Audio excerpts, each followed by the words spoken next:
Welcome to the Queer Conversation podcast brought to you by Lottel Media, a show where we discuss all things queer. I am your host, Silke Bader, a publisher and producer in the LGBTQI space in Australia for the past 30 years. In 2019, Danielle Scrimshaw was undertaking her honor thesis. A newly out queer person, she started to explore Australia's queer history, but quickly discovered it was hard to find, let alone access, published literature in this space. Desire to ensure queer Australian history is more readily accessible to all led Scrimshaw to write She and Her Pretty Friend, a joyous look at the history of lesbian and bisexual women in Australia, from convict times through suffrage and liberation to today. Welcome to Queer Conversation. You have an interest in history, and because of lack of history from a lesbian perspective, you decided to write a book and to fill that void. Yes. So tell us a little bit about the book, and it's a really interesting the way it's structured as well. And the title. She and Her Pretty Friend. I mean, who hasn't heard that sentence in our community? Yeah, exactly. And I got, the title is actually from a quote from a man named William Chidley. And he was describing a woman that his partner had been having secret affairs with. And I thought it was just interesting that he described them in that way, she and her pretty friend, because it just kind of, it's very thematic about the roommates and passionate friends, romantic friends and everything. So, and that was from the late 19th century when he said that. So it's just kind of like this common thread throughout history that like female bonds have just been considered as friendships or sisters rather than lovers. And the book is structured, each chapter is about like a specific woman or time period or an important event throughout Australia's history that I think is important for the history of queer women throughout Australia, mostly in the past 200 years. And I started writing it as my honours thesis in my last year of university. And so I wrote 3 of the chapters as part of that thesis. And after I graduated and finished the thesis, I just had all of these notes on other women who hadn't been in my thesis. And I thought, well, it could really just keep going and become its own full project. There wasn't really just one book where you could just kind of go to and be like, oh, here's all the stuff that we know about lesbian and bisexual history of like women in Australia, because it was all kind of just like here and there in like journal articles or books published from the 80s and 90s. And usually they weren't as accessible, because I was lucky going into university because I had access to all of the books in the libraries, and I had access to all of these academic journals that usually you need a paid subscription, or you need to pay to read certain articles. So without that, if you're not going to university, I was thinking, how would you even know that this history is out there? So I kind of wrote this book as kind of like a go-to source. It's like an introduction for lesbian history in Australia, because there wasn't really anything else like it. I did interview over the last couple of years in particular quite a few historians who have just focused on that. Yeah. And it's like in the last 30 years of when I've been in publishing, like there was nothing at all, right? But it just seems in the last kind of, let's just say 5 years, let's round it up. Yeah. There has been a little bit of movement, which is really great. So you focused on Australia, is that right? Yeah, because I found that there is a lot of content out there if you want to learn about the queer history in like America or the UK and other, like a lot of the western part of the world, like Europe and everything. But Australia's queer history was very limited, and it is growing, and it has been growing since the 90s onwards. And I think it will continue to do that. There's a lot more people in the field who are doing research and publishing. But in terms of books and available resources, I thought that there wasn't a lot out there, and you had to try quite hard. Like you needed to know what you were looking for to be able to source it and find it. Whereas there's not so much available for just regular people who may not have may not have like thought that they wanted to read it, but like walking into a bookstore and maybe they'll see the book on the shelf and just be like, oh, this looks interesting. And then hopefully they can fall down a rabbit hole of queer history and they can seek out other histories which can lead to international histories as well. The way you structure the book is it's a historic timeline, right? Yes, From convicts Yes. all the way through to the modern movement and the liberation, etc. Yes. Can you give us a bit of a spotlight of the characters in the book and what they represented? Yes, I can do that. So there's a couple of chapters that are around like the late 19th century, around like the 1880s and 90s. So one of the figures from that time would have been, who can I pick out? Harriet Elphinstone Dick, who was a swimmer. She and her partner who came out with her, Alice Moon, they immigrated from England in the late, I think it was the 1870s they came out, and they moved to Victoria. They arrived in Melbourne, and upon their arrival, Harriet particularly started to teach swimming lessons at the St Kilda sea baths, because Harriet was a bit of like an athlete, and she did competitive swimming in Brighton in England. So she came out and she did a few swimming competitions in Melbourne as well before she and Alice opened up a women's gymnasium in the CBD of Melbourne. So, and it was all just for girls and women, no men allowed. And it was just to focus on like physical fitness and health, and to provide an education. I can't remember the date off the top of my head, but it was like in the 1880s that the gymnasium opened. Yeah, and they just ran these courses. And Harriet was also very like an advocate for different like sorts of clothing, like appropriate clothing to wear. She was very against like corsets and things like that, which I think by that stage they were kind of going out of fashion anyway. And even promoting like pants for women, or like a skirt at least, not like these huge layers of like floor length skirts and everything. So just to allow for movement, which I think like led to like women's independence. And of course this was running alongside like the early suffrage movement for white women as well. So it was just like a matter of getting women to learn more about their bodies and become like independent and like physically well and everything. And how was it known that they were a couple? I think with a few of the women in my book, it's not like confirmed, like that we don't. It's really difficult to get like evidence.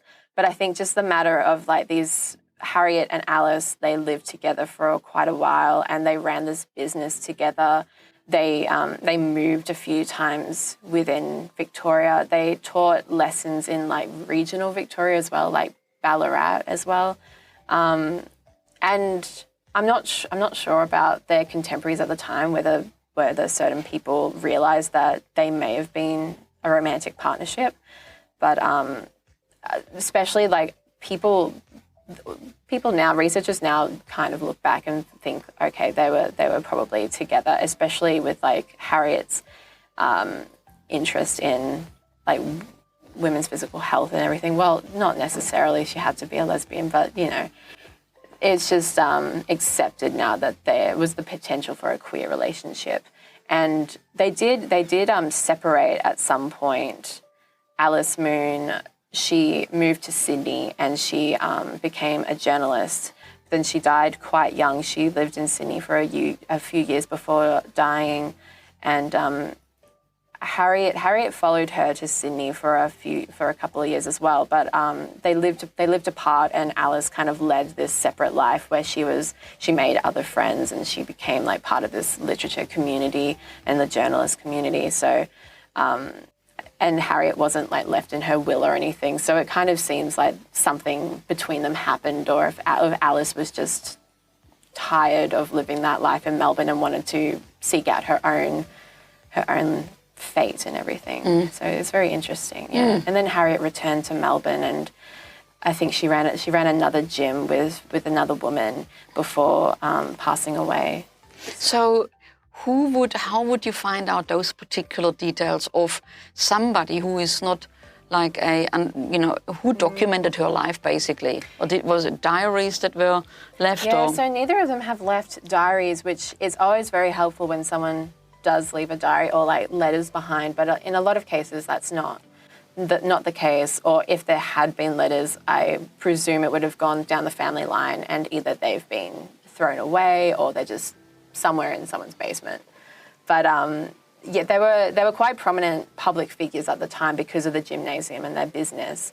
So they were reported a lot. There's a lot of newspaper articles about them, not just about the gymnasium, but just like their like social outings and when they were traveling for classes and everything. Because the newspapers back then, they kind of like they reported on people's movements and everything. So like there would be little snippets in the paper saying that like, oh, Miss Moon and Miss Elphinstone Dick who have arrived back from Ballarat.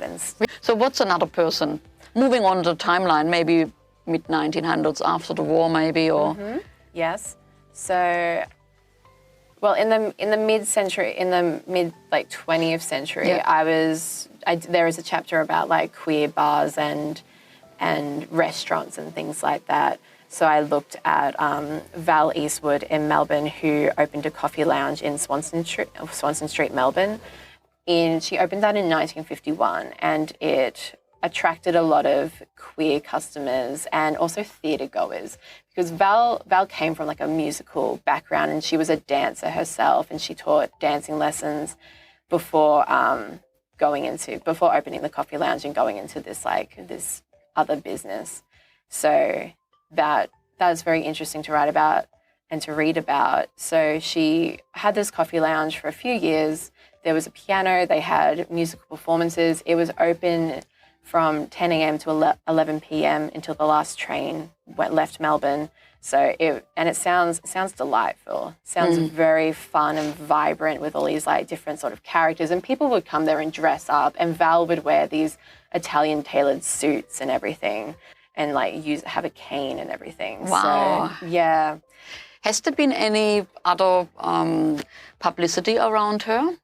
Yeah, there has been quite a bit, because Val's very, very popular, and there's some other historians who have written or spoken about her. She's she's very admired, and because she was open with her sexuality, and she was upfront about being a lesbian.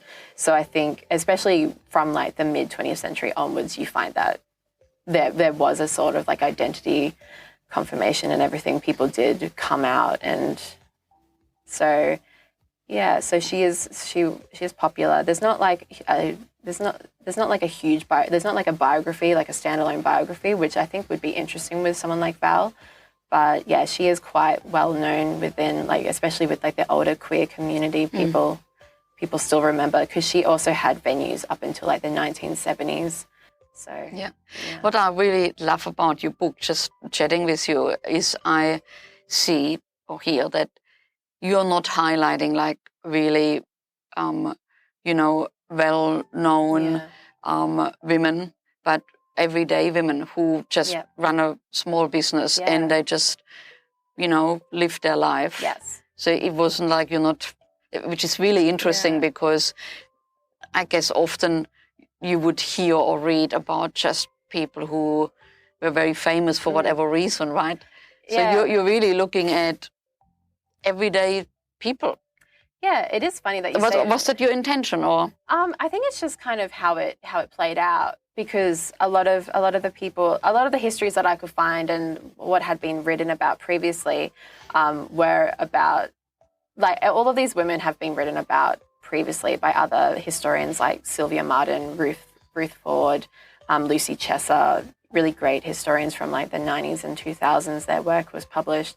So I already had kind of like a lead for each one, but even if you type in like famous lesbians in Australia, it would just kind of come up with like more modern results rather than people from like the 19th and early 20th century.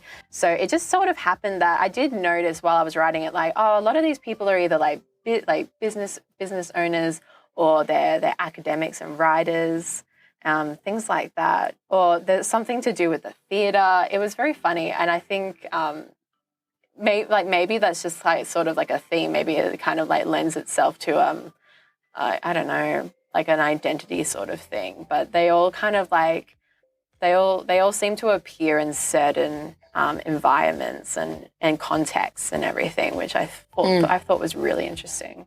When you did the research, did something cross your mind, such as, I wonder how I would have lived? Yes. All the time. I'm really interested with that.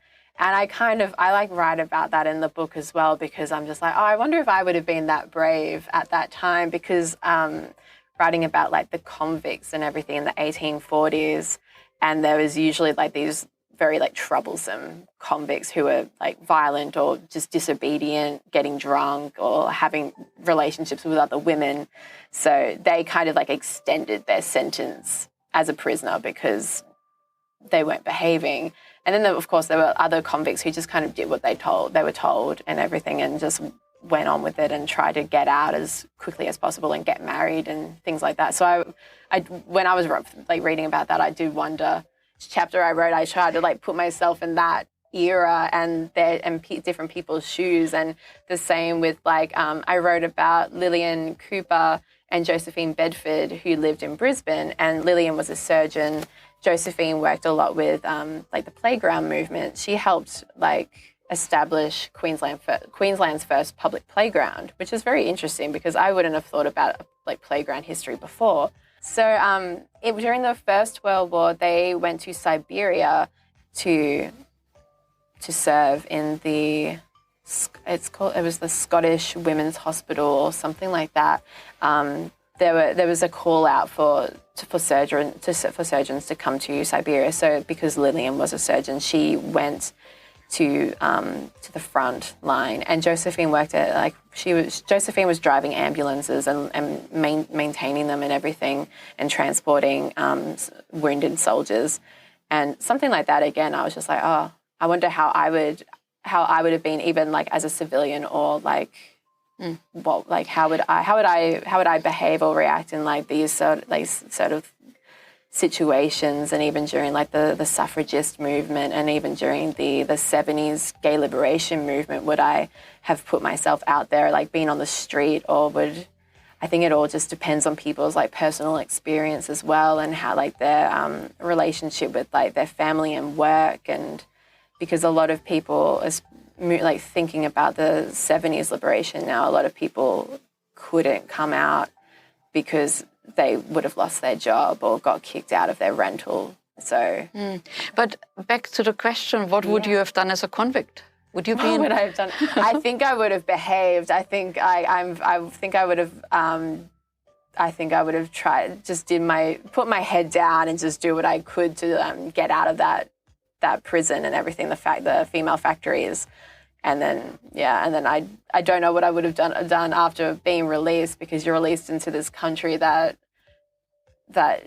is on the other side of the world. You've basically been exiled. Like, you have, if you wanted to get back, you had to try and like marry an Englishman or something, or someone who was going to return to England eventually. Or a lot of people just started lives here anyway. And some people, became really successful, but others just kind of like faded out in the archives, and you don't really know what happened to these women once they were released. We have these thoughts of how we might act and behave and make choices in the past, but like the past is like a foreign country pretty much. It's entirely different to how we are now, with like social customs and just the reality of living in that situation. It's one thing as a hypothetical, but another to actually live through it and kind of juggle these, like the risk and the danger of certain things, especially in World War II in Germany, yeah. After writing the book, did you have like a big thing that you took away from it? Yeah, I think that's a big question. I think just the potential for queer history, and the to be more open-minded when you are reading particular histories, especially like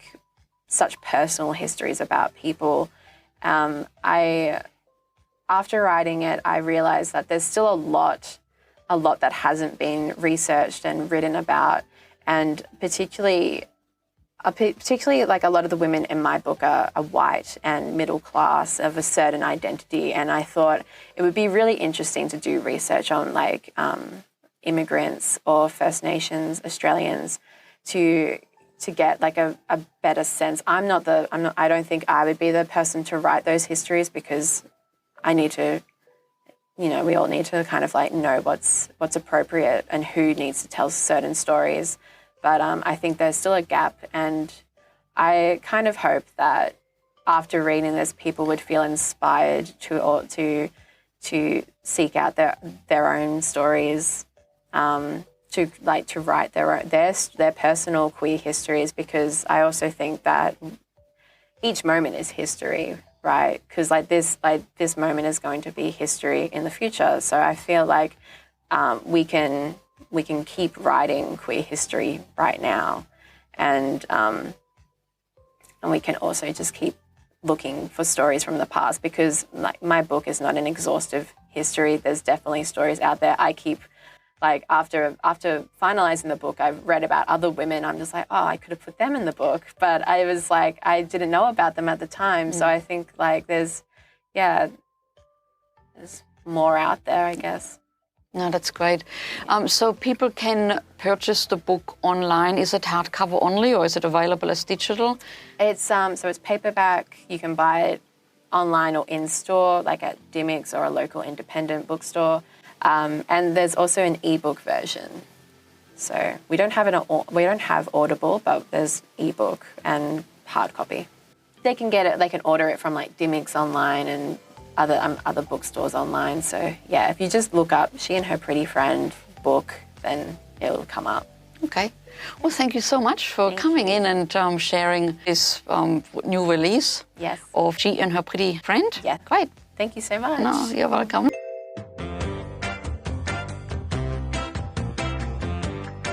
Thanks for listening. If you enjoyed this episode and you would like to help support the podcast, please share it with others, post about it on social media, or leave a rating and review. To catch all the latest from us, you can follow us on Instagram, Twitter, TikTok, or Facebook using the tag @LottleMedia, or head over to our website lotl.com. Thanks again, and I'll see you next time.